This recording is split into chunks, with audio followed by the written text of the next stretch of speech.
Okay, so today we're going to go over our presentation for strategy 25 and 30. My name is Kimberly Elenis, I'm Kelsey Elmore. And I'm Samantha Edlow. and this is for Flossie Team 7. Mm. So one of our strategies, which is strategy 25, is RTI for English language learners, which a lot of us also know it by ELLS. For this strategy, some of the key points are for the strategy, professional educators use it to document and monitor the students' progress and ELS, show the effectiveness of the intervention. The strategies is used to identify and support students who need extra academic or behavioral help, which English is not their first language. And then for on top of our little slide, we have the response to intervention, which there's three tiers. The first one is classroom universal screening accommodations. The second tier is intervention. And then the last is special education.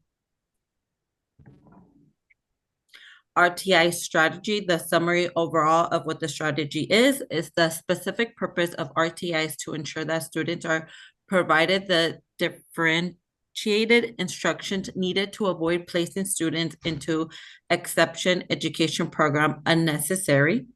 RTI is an instructional delivery model that is designed to ensure early identification of at-risk learners and the provision of appropriate service for those learning.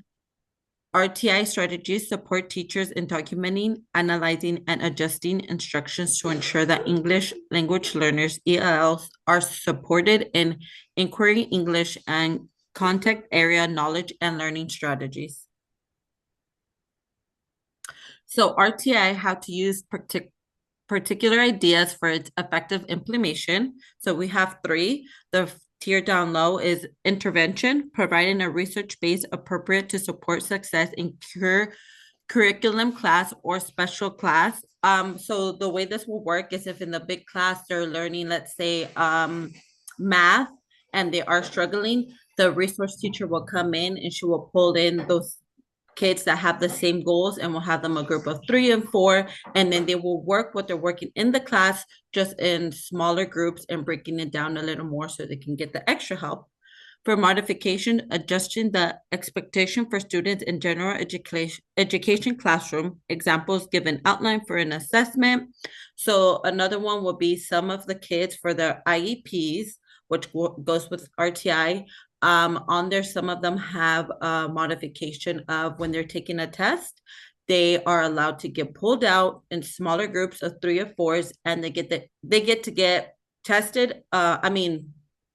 They get to have the test read out loud to them, or in their little iPad, it's read to them, or they just get extra time in a smaller setting with actual paper that they can write down notes. The other one is accommodation, additional help given to a student in general education classroom to support success. For example, that I have is that I'm working in my internship resource. So one of the extra helps that we give one of our students is that she has a hard time going into the classroom or just into school in general when they drop her off. So we're always there early in the morning to help her come in. And then instead of going straight to her class, we take her to our classroom and we let her color for a little. We do her nails or we do her hair until the bell rings. And that kind of helps her ease her morning. We've noticed that if we're not there, it throws it off. So that's just an example of like a little extra help that will help them with their education.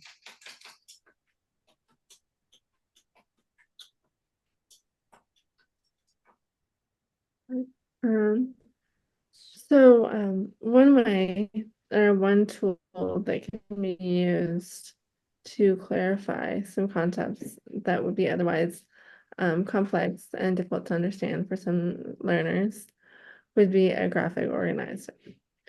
So the graphic organizer is a visual representation of information and helps be able to take a more complex idea and just really break it down to understand some of the connections between different aspects and just takes those bigger ideas that would be a little more difficult for some English language learners and breaks it into chunks and bite-sized chunks that can be understood.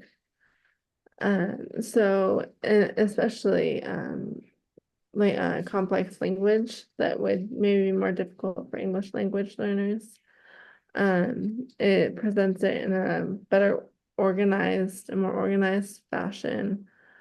And actually has been shown by research that the use of the organizers in teaching English language learners is very helpful when they're learning to read and write and just organize their writing. On the top, we have some Venn diagrams. Oh, sorry. You're gonna worry. So some Venn diagrams. So that's the Venn diagrams on top. So that one is usually used to like compare and contrast. Meaning like for example, on one side we have the land animals, the other one the water animals, and the bottom both that goes into it. And then on the right hand side, we just have different types of graphs that we have, which is T-chart, square chart, the Venn diagram, concept map, main idea web, and then they usually have the for web. I think I should be doing something.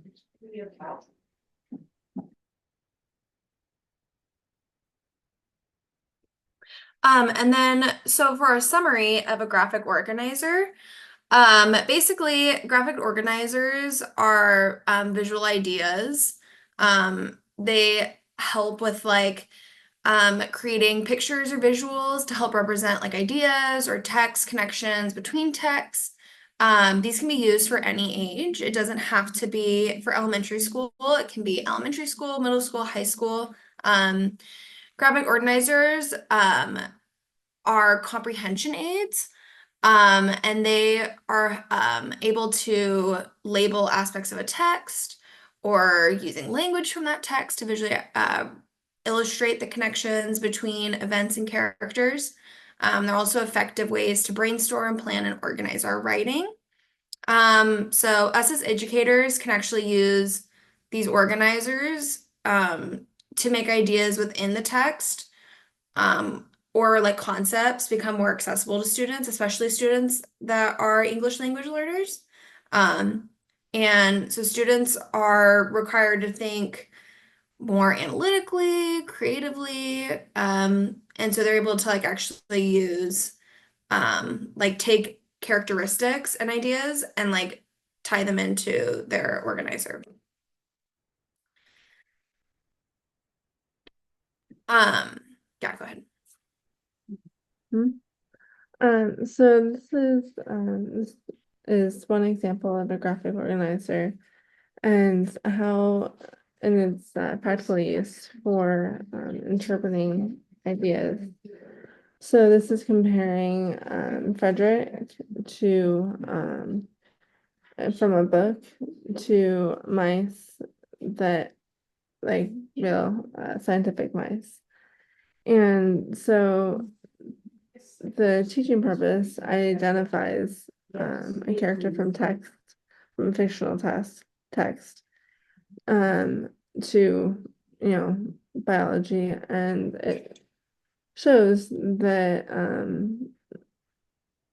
the text can be supported with a graphic organizer, and so you can support different ideas. So the graphic organizers can be used for all sorts of different learning purposes and can just support student understanding. Especially it can be helpful for English language learners and your teaching objectives that you have. And so this is just our Works Cited. This is from the textbook 50 Strategies for Teaching English Language Learners. And so now we were going to move into our activity. So in this activity, Kimberly is going to help me, and we're going to kind of role play as if we are teaching our students, preferably, not preferably, more like geared towards like first, second grade age, this assignment is. So we're just going to kind of role play as if we are both co-teaching this lesson. And so we have just about 2 assignments within the activity to help with We're our teaching. focusing it with English learners. For this particular one, we're going to focus it on if their first language was Spanish and their second would be English. So we will be helping them with just like the learning the 5 senses, but in that it will be like the vocabulary and like the strategies of like how to write it down and maybe break it down for them to be able to spell it out as well. Okay. So now we're gonna pretend we're talking to a bunch of first graders. Okay, so my name is Miss E. Mine is Miss K, easier. Yes. And we are going to learn about our 5 senses. So when we're talking about our 5 senses, we're talking about how we see the world, how we experience the things that we're seeing, hearing, tasting, smelling, and touching. There are 5 senses. And so what is a way that we can, how do we see things? Like, what do we use on our body to see things? Our eyes. Our eyes. Good job. So that'll be ojos, your eyes. Yeah. And so, in this activity, we have the words on the dotted line so we can actually practice writing our vocabulary. So you're going to use your pencil and you're going to trace that first word, eyes. And remember, friends, if you need help, you can ask for help, but you can always tap out your sounds. So you can just be like, ah, e, ice. And you can do that for each one. That way you can see this, like the sound of it, and you can write it down. Maybe you won't get the sound correct, but it'll help you with tapping it out. And if you need the extra help, Miss E or Miss K will come and help you, and we will help you out with the letter sounds and writing it. So using your pencil, you're going to trace these words and try your best to practice following that line, those dotted lines. Eyes. All right.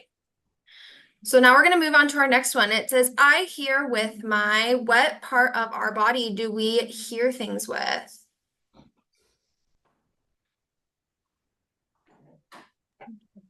With our ears. Our Good ears. job.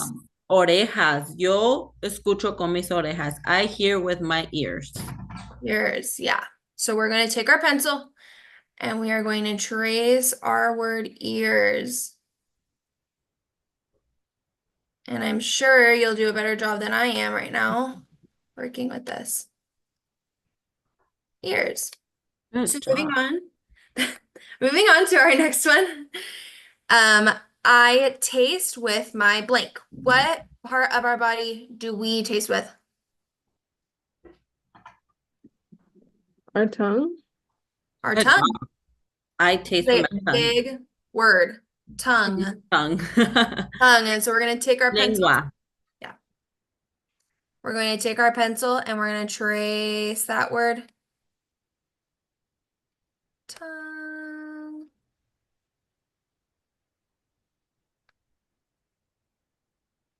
All right. And moving on to our next one. I smell with my what? What do we smell with? Nose. Nose. Good job. Nose.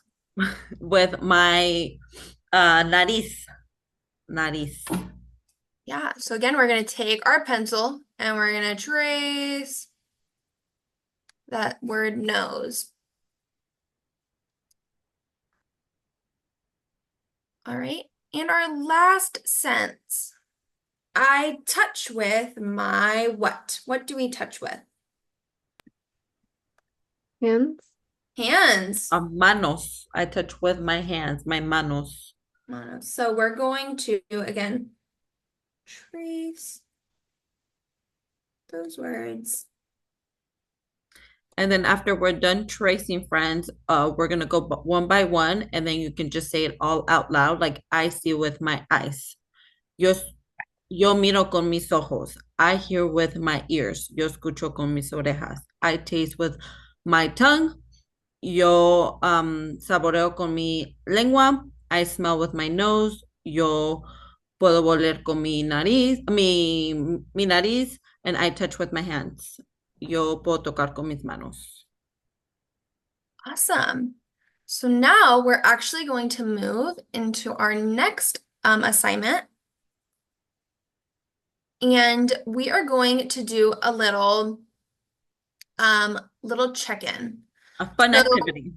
Yeah, a little activity. So always make sure that you're writing your name, the date, our class name, and our teacher names. So it says our directions say list down the things you have observed using your five senses. But first, we need to make sure we know what our five senses are. So when we're talking about what we are seeing, what part of our body are we talking about? Remember, friends, we just learned this. What do we see with? ¿Con qué vemos? ¿Con qué vemos? Our eyes. Our eyes. Good job. Just so that we are remembering that, I'm going to add in just a little picture. Hey guys, love that. And our next one, smell. What do we smell with? ¿Con qué olemos? Our Smell. nose. Our nose. Nose. Our nose. And that is pretty much the same color as that box, but that is okay. You can see it. All that matters. You can see it. And how do we touch? What part of our body do we use to touch things when ¿Con we're qué parte de nuestro cuerpo tocamos las cosas? ¿Con qué agarramos las cosas? Our hands. our hands? Manos, hands. Hands. Oh man. Oops. Tip of the hands. Yeah. ¿Cuántas manos hay ahí? Oh, ya hay dos. Two hands now. All right. And taste? How do we taste? What part of our body do we use to taste? ¿Con qué saboreamos la comida? Cuando comes algo, ¿con qué lo estás Our saboreando? tongue. Our tongue. Our tongue. Good job. Very nice. Lengua. Our lengua.